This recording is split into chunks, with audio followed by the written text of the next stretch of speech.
Well, depends how far you want to go back. I started off liking music influenced by two elder brothers, and the records they used to like and play, Tamla Motown, and my other brother, he liked Jimi Hendrix.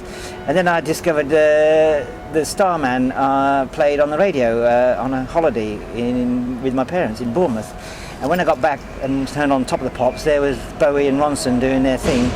I thought, wow, that's more exciting than I could imagine.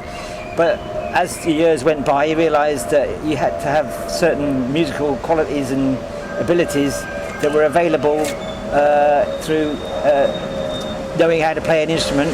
And when I got to the 70s, the glam rock was in full swing, and punk came along a bit later, and you could see that you didn't have to, be so refined with your ability to play. And then I started buying the music papers, and all these weird and wonderful names like the Damned and the Sex Pistols were playing in London. And so I went to go and see a few of these bands, and I thought, this is terrific. You don't have to pay a lot of money to see these guys, and the passion was there. And suddenly I saw the Clash, July 1977, and I thought, wow, I could do this. And a month later I got my chance at an all-day punk festival in Birmingham, August 1977 on the 29th. And then a friend had a band, and they said that we're doing a gig in London, come down with us. So I went down to London, and I did virtually the same thing over again, just made it up as I went along. And that was at the Music Machine, where a guy who then became my manager, and I think John Peel was there, and they just thought I was the funniest punk thing that was ever going on.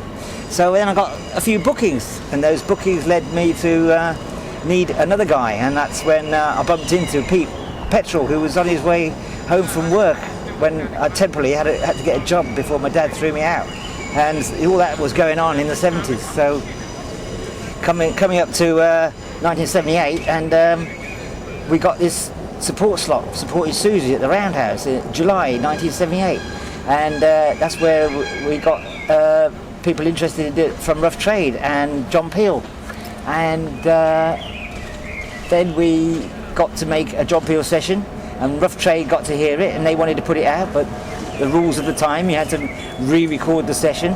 You couldn't use the BBC stuff like you can now. You can license it. So then we had our first records out as Spizz Oil on Rough Trade. Then we got the whole Banshees tour for their Scream album launch, and it just kept. We were like a rocket ride. We were going from standing on pub tables, to going all the way to Hammersmith Odeon in 12 months. I mean, you just can't do that today. It's fantastic. And then me and Pete had a bit of a falling out, but although we made it up, and he came back in the band that I'd formed out of some new musicians in 1979. I think we were cut there for the Helicopter. I'm now with some new guys, and we've started kicking around song ideas. Got another John Peel session all booked up, which was going to be Spizz Energy, and we did it in March of 1979, and that's where Soldier first made its appearance, but we didn't have a drummer yet. We were still playing because we couldn't find someone who could keep time, because our rhythms changed in a non-conformist manner.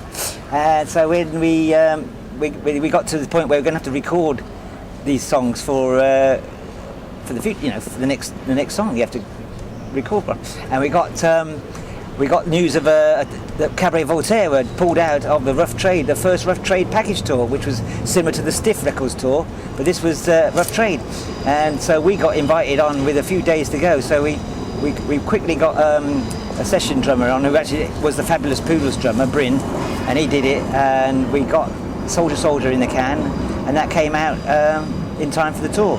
So then that was quite well received, Enemy Single of the Week, so things were really, again, this rocket ride we were on, we couldn't have gone much better, and so we had Where's Captain Kirk ready to go, and again with the same drummer, Bryn, and we put that out just in time for the release of the Star Trek film. Well, I knew that was coming out anyway, but that wasn't the reason why I wrote the song.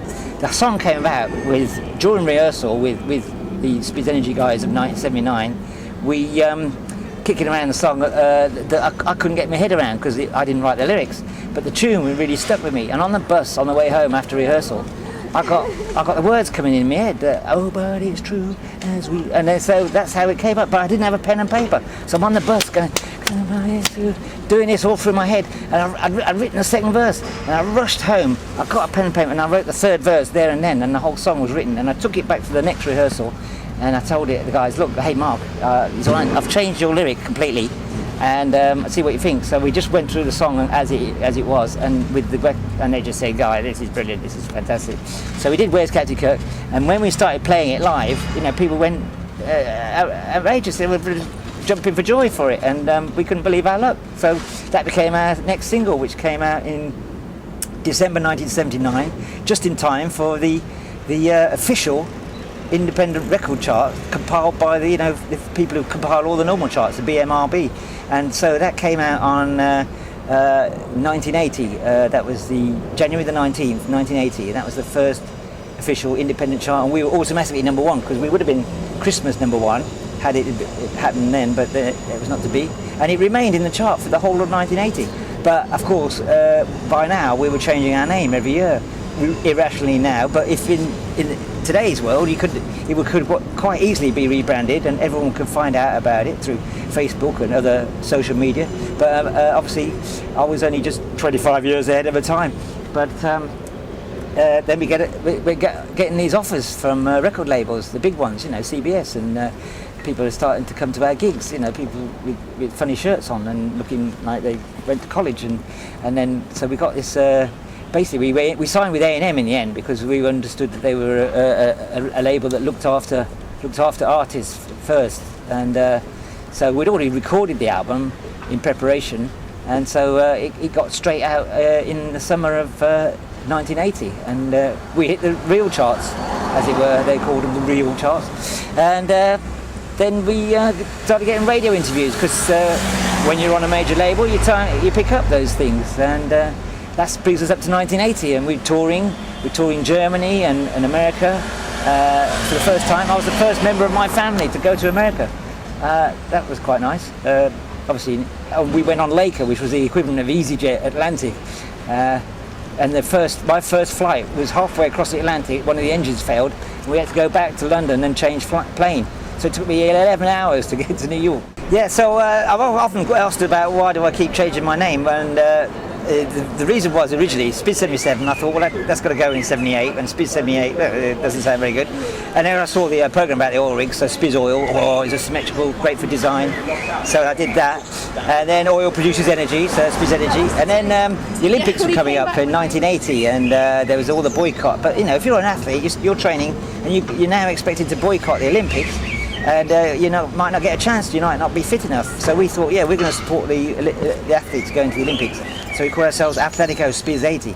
And then we changed our name again, the Spizzles. Anyway, I'm racking up 12 different name changes over the years, and someone said, Spizz, you should write to the Guinness Book of Records. This is probably a record that no one can ever beat or have. So I did. I wrote to the Guinness Book of Records, and I got a letter back from the deputy editor, Sheila Thomas, and she wrote me a nice letter back saying, I'm very sorry, but this is too specialised. I thought, too specialised? There's a guy in the Guinness Book of Records who's so on a motorbike, and how more specialised can he get? Anyway, I got the letter, and I thought, that's it, I'm not going to change the name anymore. Well, I did. I changed it to Spizz Energy. But by the internet, I can now change my name for, like I say, for projects that can come up. So, like, I've got my Italian band in Milan, and they've learned my stuff.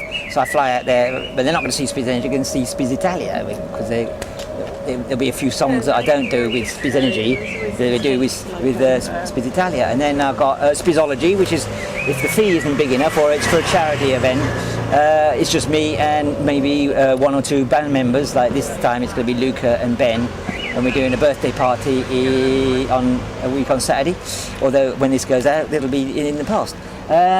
So that's Spizzology. So I can rebrand any event with the power of the internet, and so that's why I kept changing my name.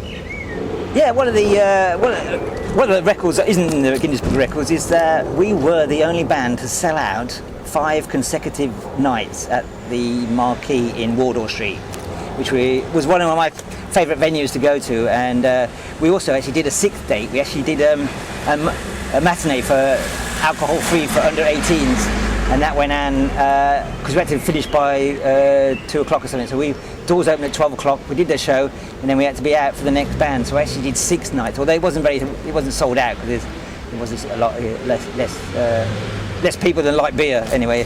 So yeah, we sold out at the Marquee 5 nights in a row. Only band to do it.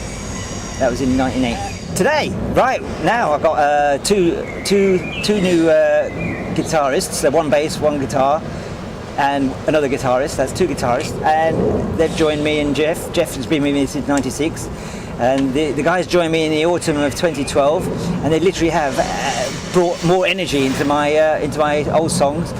Phil's gone back to the originals and brought in some of the guitar licks, the original guitar licks, and we're doing more shows than ever. I've gone from doing like a handful of shows before they joined to 14. I think we're going to be getting up to 30 shows this year, and some in Europe, which is always a little bonus to get out of town. And we did a short tour with Spear of Destiny, which was very nice, and it's all led to us producing new material. And I got this fabulous new song called City of Eyes, which is all about Facebook stalking, email surveillance by government and CCTV. That's why you're probably finding it hard to recognise me now, because I have to be in disguise in the City of Eyes neck scarf, so no one knows who I am. But this is quite normal for me, and that's going. We're getting a lot of action. We brought it out on 7-inch vinyl, coloured. My first coloured vinyl. All these years, when everyone else was having coloured vinyl, I didn't get. All mine came out in good old black. But this is it's always a good weight to it, and it does actually play better when you play vinyl. It's just different. But you can get it on Amazon and iTunes, and you can get it at our gigs. We do it because you can't sign an MP3. You can't sign an MP3. You don't get a nice cover with an MP3, and that's why vinyl, I think, is making a comeback.